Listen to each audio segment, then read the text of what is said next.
E nós temos agora mais um convidado para falar sobre essa questão do petróleo, que está em compasso de espera, um mercado que agora espera, a partir de agora, o cessar-fogo. O nosso entrevistado é o professor do Instituto de Energia da PUC do Rio de Janeiro, Edmar de Almeida, chegando para nos explicar. Tudo bem, professor? Bem-vindo. Boa noite, muito obrigado. Boa noite, obrigado pelo convite. Bom, professor, é claro que nós precisamos aguardar e saber como todo esse processo de cessar-fogo vai se desdobrar, mas hoje o preço chegou a disparar, depois caiu. O que o mercado entendeu? É um mercado, claro, primordial para o funcionamento do planeta, com a ameaça do fechamento do estreito, que isso poderia causar algo muito mais grave, mas de uma certa maneira, o que esse mercado está aguardando, professor? Bom, hoje o que prevaleceu no mercado foi o entendimento de que o Irã não iria, né, partir por uma estratégia de radicalização do conflito, né, que pudesse afetar o mercado internacional de maneira duradoura, né, o mercado internacional de petróleo, né, o que seria o fechamento do Estreito de Hormuz, né,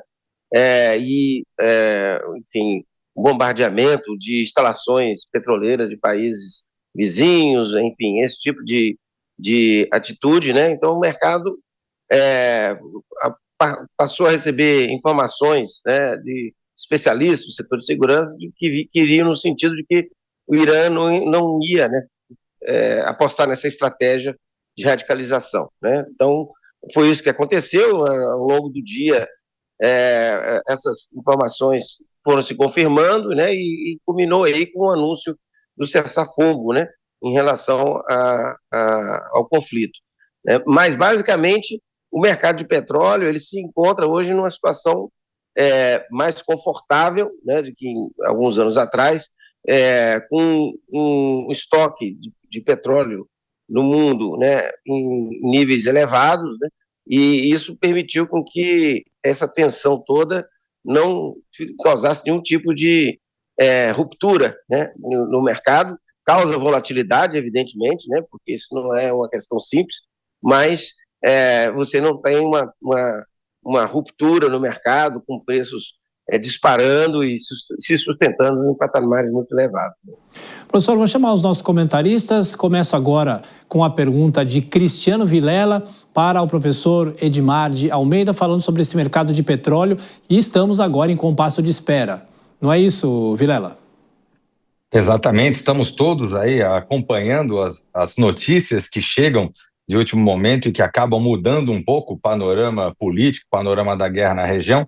Eu gostaria de perguntar ao professor se, diante desse cenário que tivemos ao longo do dia de hoje, de uma certa queda nos preços do petróleo, contrariando talvez um pouco algumas previsões, contrariando talvez a expectativa de que, diante de um conflito como esse, tivéssemos um aumento nos preços do petróleo de uma forma geral, se essa medida tende, diante agora de uma confirmação de um cessar-fogo, se tende que haja realmente uma diminuição no preço do petróleo, ou se eventualmente a expectativa seria de uma estabilização que, diante da queda já sofrida ao longo do dia de hoje, se de fato já se chegou no meio termo e que a tendência eventualmente poderia ser de manutenção desse preço.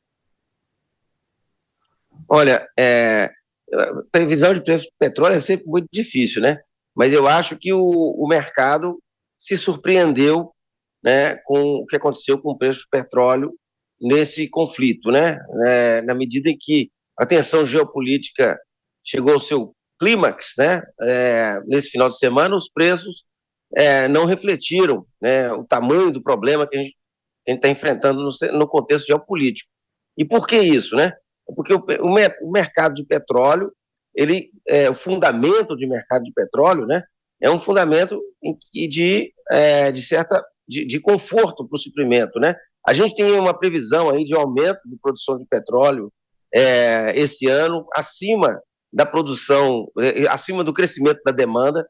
Ano passado isso já aconteceu, né? A demanda ficou abaixo do crescimento da produção, inclusive os estoques aumentaram, né? Então é um contexto de um mercado bem equilibrado, né? Sem grandes problemas para o abastecimento. diante disso, né, pode ser, né, que a gente tenha quedas aí no preço do mercado de petróleo, porque no último encontro da OPEP, né, da OPEP Plus, né, eles não cortaram, né, inclusive aumentaram a produção, e eu acho que o mercado está vendo aí que eventualmente nós temos um excesso de petróleo no mercado, né? Por isso que não teve essas disparadas dos preços. E isso pode provocar, né, uma revisão das projeções com relação ao preço e a revisão do posicionamento dos agentes no mercado com quedas do preço do petróleo, né? A gente já teve uma queda muito expressiva hoje, né? E pode continuar acontecendo isso, forçando aí a OPEP a reposicionar, né? Se reposicionar no mercado. Professor, a questão agora de Dora Kramer, professor Edmar de Almeida, a gente está falando sobre o mercado de petróleo no planeta. Dora Kramer. Boa noite, professor. Eu ouvi hoje qualquer coisa sobre o aumento de frete por causa desses dias de conflito, aumento de frete para nossa exportação de petróleo. Aí eu queria saber do senhor se isso confere e se teve algum reflexo. Esses dias, o fato, claro, a gente não teve a decisão mais radical do fechamento do Estreito de Hormuz, mas, de qualquer maneira, tivemos um conflito nessa área. Teve algum reflexo para nós, para o nosso mercado? Veja, em momentos de grande instabilidade, né, como é o que a gente está vivendo, é muito comum, né, parte do petróleo ele ser estocado nos próprios navios, né? Os navios, isso aconteceu, por exemplo, durante a pandemia, né? Os fretes subiram, por quê? Porque os navios que eram utilizados, né? São utilizados para transportar o petróleo, começam a ficar com o petróleo parado nos navios e ocupando essa infraestrutura, né? Então, certamente, o que aconteceu aí no Oriente Médio, né, afeta o mercado de frete de navios. Parte da frota fica, né, fica fora do mercado de transporte, né? Isso afeta o Brasil. O mercado de petróleo, o mercado internacional de petróleo, ele não está na sua normalidade já há muito tempo, né? Porque desde a guerra da Rússia, né, os transportadores, que, por exemplo, transportavam petróleo russo, passaram a sofrer sanções. Então, parte da frota que estava transportando petróleo russo não pode mais transportar o petróleo russo. Então, isso cria uma série de desequilíbrios, né? De distúrbios, vamos dizer assim, no mercado de transporte de petróleo, né? Então, assim, essa inclusive é uma razão também pela qual, né, o mercado se surpreendeu. A gente achou que ia ter uma grande reação do mercado em relação ao conflito do Irã, e isso não aconteceu, porque o mercado já foi muito chacoalhado, né, com o conflito da Rússia e da Ucrânia, que são países que estão no mercado de petróleo. A Rússia é um grande exportador, né, que passou a sofrer sanções, então tem que buscar novas rotas, novos transportadores para o seu óleo, né? Então é um mercado que está bastante chacoalhado, né?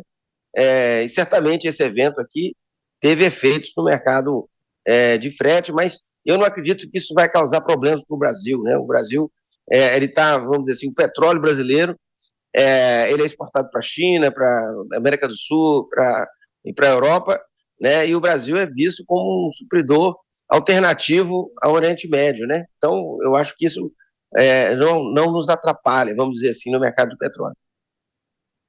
Nosso comentarista de hoje, nosso comentarista convidado, faz a próxima pergunta para o professor Edmar. Professor Valdir. Minha pergunta ao professor Edmar é: qual pode ser o comportamento da China nesses próximos dias e semanas em se confirmar o cessar-fogo, dado que essa região do Oriente Médio é estratégica para a China, porque ela importa de 30% a 40% do seu petróleo, justamente através do Estreito de Hormuz, que era um dos pontos focais desse conflito. Eu acredito que certamente a China tem jogado um papel no sentido de tentar acalmar a situação geopolítica, porque não interessa à China, né, uma disparada nos preços do petróleo nesse momento, né? A China ela está num momento delicado para a economia, né? Ela está enfrentando aí os desafios das tarifas, né? A economia vem se desacelerando, então não é no interesse da China um grande desequilíbrio no mercado internacional de petróleo, que trouxesse os preços para além de $100, isso poderia causar muitos danos econômicos para a China. Então, eu acredito que a China tem atuado no sentido de tentar acalmar a situação. Isso também não era, essa disparada dos preços não era o interesse dos Estados Unidos, né, e da Europa, porque eles estão buscando uma redução da inflação. No caso americano, isso é fundamental para a queda da taxa de juros, que é o que o governo está buscando aí, né? Então, eu acho que muito possivelmente a gente vai ver o cessar-fogo, porque isso interessa a todos, né? Inclusive a própria Israel e Irã. No caso de Israel, porque agora pode cantar vitória, que atingiu seus objetivos estratégicos de neutralizar o programa nuclear. Isso dá bastante suporte político para o primeiro-ministro Netanyahu, né? E no caso do Irã, que está se vendo ameaçado, né?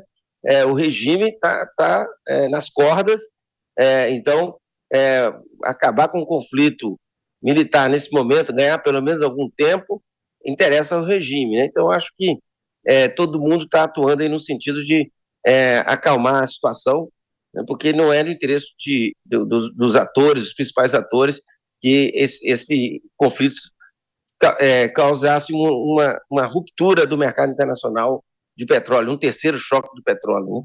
Professor Edmar de Almeida, do Instituto de Energia da PUC do Rio de Janeiro. Muito obrigado mais uma vez, professor. Boa semana, até a próxima.